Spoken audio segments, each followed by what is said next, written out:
नमस्कार। देशाच्या हवामानात गेल्या काही दिवसांपासून मोठा बदल पाहायला मिळत आहे। कुठे उष्णतेच्या झळा बसत आहेत तर कुठे मुसळधार पावसाने आजही हवामान विभागाने राज्याच्या विविध भागात पावसाची शक्यता वर्तवली होती।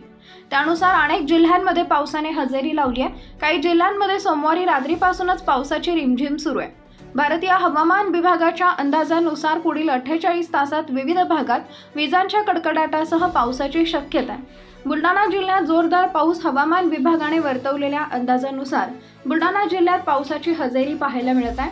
खामगाव आणि शेगाव परिसरात सोसाट्याच्या वाऱ्यासह पहाटेपासूनच जोरदार पाऊस पाहायला मिळत आहे। शेगाव परिसरात अनेक घरांचं नुकसान झालंय। दरम्यान महायुतीच्या प्रचार सभेवर पावसाचं सावट आहे। आज सायंकाळी 6 वाजता मुख्यमंत्री आणि दोन्ही उपमुख्यमंत्र्यांच्या उपस्थितीत खामगाव येथे प्रचार सभा होणार आहे। यावर पावसाचं संकट आहे। वेधशाळेने यवतमाळ जिल्ह्यात काही ठिकाणी विजांच्या कडकडाटासह वादळी वारा आणि हलक्या स्वरूपात गारा पडण्याचा इशारा दिलाय। त्यानुसार यवतमाळ जिल्ह्यातील उमरखेड, मारेगाव, वणी, कळंब, राळेगाव तालुक्यात ढग दाटून येऊन पावसाच्या सरी कोसळल्या। त्यामुळे प्रचंड उकाड्यामुळे हैराण झालेल्या नागरिकांना काहीसा दिलासा मिळालाय।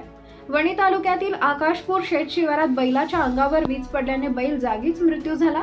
मारेगाव आणि कळंब तालुक्यातील काही भागांमध्ये हलक्या गारांसह पाऊस पडला।